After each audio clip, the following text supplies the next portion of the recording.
और समझने के लिए संयुक्त राष्ट्र की संस्था यूनिसेफ और विश्व स्वास्थ्य संगठन ने एक स्टडी की, जिसकी रिपोर्ट में परेशान कर देने वाला सच सामने आया है।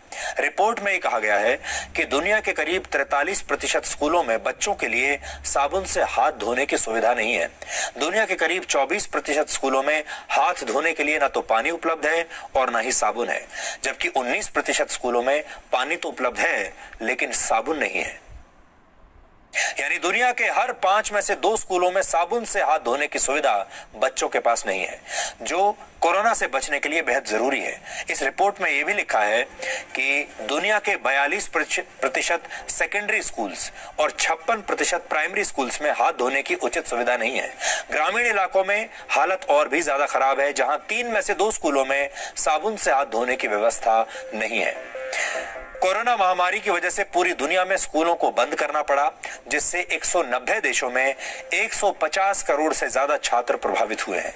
संयुक्त राष्ट्र की इस रिपोर्ट के मुताबिक अगर हाथ धोने की उचित व्यवस्था किए बिना स्कूल दोबारा खोल दिए गए तो इससे दुनिया भर में करीब 82 करोड़ बच्चों के कोरोना महामारी से संक्रमित होने का खतरा है। इनमें से सबसे ज्यादा करीब 30 करोड़ बच्चे सब सहारा अफ्रीका में हैं। करीब 12.5 करोड़ मध्य और दक्षिणी एशिया में रहते हैं, जिनमें से 9 करोड़ से ज्यादा बच्चे अकेले भारत में रहते हैं, जो स्कूलों में साबुन और पानी से हाथ धोने की सुविधा से वंचित हैं। अगर आप कुछ देर के लिए कोरोना वायरस को भूल भी जाएं, तो सोचिए कितनी गंभीर बात है कि दुनिया के 40% से ज्यादा स्कूलों में बच्चों के लिए हाथ धोने की मूलभूत सुविधा तक उपलब्ध नहीं है। अब जब भी सरकार स्कूल खोलने का फैसला लेगी तो हर स्कूल को यह सुनिश्चित करना पड़ेगा कि बच्चों को साबुन से हाथ धोने की व्यवस्था हो, ताकि वो बहुत जल्दी समय पर अपने हाथ साफ करते रहें। लेकिन सवाल यह है कि स्कूलों में ऐसी मूलभूत सुविधा उपलब्ध करवाने के लिए भी क्या हम कोरोना वायरस जैसी महामारी का इंतजार कर रहे थे, और अगर ऐसा है तो क्यों कर रहे थे?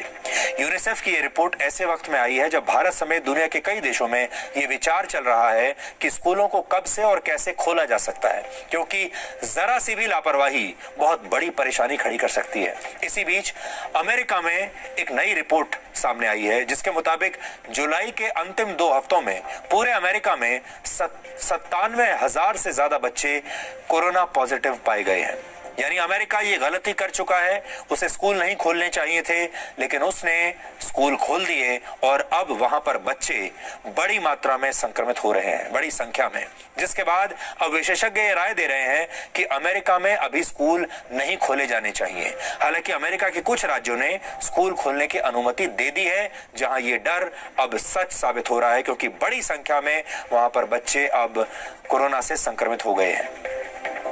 अमेरिका के राज्य जॉर्जिया में 3 अगस्त से स्कूल दोबारा खोले गए थे, जिसके बाद से अब तक 250 से ज्यादा छात्र और शिक्षक कोरोना पॉजिटिव पाए गए हैं। इसकी वजह से वहां स्कूल तो खोल दिए गए, लेकिन सोशल डिस्टेंसिंग और मास्क पहनने जैसे नियमों का पालन नहीं किया गया, जिसकी एक तस्वीर इस समय हम आपको दिखा रहे हैं। यह तस्वीर जॉर्जिया के डैलस में एक स्कूल की है, जिसमें स्कूल के हॉल में छात्रों की भीड़ आप देख सकते हैं। तस्वीर में ज्यादातर छात्रों ने मास्क नहीं पहने हैं और ना ही सोशल डिस्टेंसिंग का कोई पालन हो रहा है। यह तस्वीर स्कूल के एक छात्र ने सोशल मीडिया पर पोस्ट की थी, जिसे स्कूल प्रशासन ने बाद में इस छात्र को ही सस्पेंड कर दिया। तो ये स्कूल की हालत है अमेरिका की। और अगर आपने भारत में भी खोल दिए तो भारत से भी आपको ऐसी ही तस्वीरें देखने को मिलेंगी। यह तस्वीर दर्शाती है कि कोरोना वायरस से बचाव का इंतजाम और नियमों का पालन किए बगैर स्कूलों को खोलना कितनी बड़ी गलती साबित हो सकती है। हमारे देश में भी कोरोना वायरस की वजह से स्कूल बंद हैं, कॉलेज बंद हैं, लेकिन साथ ही कई परीक्षाएं रद्द की जा चुकी हैं या स्थगित की जा चुकी हैं। ऐसे में जेईई और नीट की परीक्षा देने वाले छात्र भी परीक्षा स्थगित करने की लगातार मांग कर रहे हैं। सुप्रीम कोर्ट में दोनों प्रवेश परीक्षाओं को स्थगित करने के लिए याचिकाएं भी दायर की गई थी। छात्रों का यह कहना है कि स्थितियां सामान्य होने के बाद ही परीक्षा कराई जाए। जेईई मेन की जो परीक्षा है इस बार 2020 की, वो 1 से 6 सितंबर तक होगी, जिसके लिए इस बार 11 लाख छात्रों ने रजिस्ट्रेशन करवाया है, जबकि नीट की परीक्षा 13 सितंबर को होनी है, जिसके लिए 16 लाख छात्रों ने आवेदन दिया है। अब जरा सोचिए कि 13 लाख छात्र जब परीक्षा देने के लिए आएंगे, या दूसरी जो नीट की परीक्षा है 16 लाख छात्र जब परीक्षा देने के लिए आएंगे तो इस बात की क्या गारंटी है कि वहां पर सोशल डिस्टेंसिंग का पालन किया जाएगा, सब लोग मास्क लगाकर ही आएंगे, और ये सारे लोग जो परीक्षा के लिए बैठेंगे इस बात की क्या गारंटी है कि ये संक्रमित नहीं होंगे।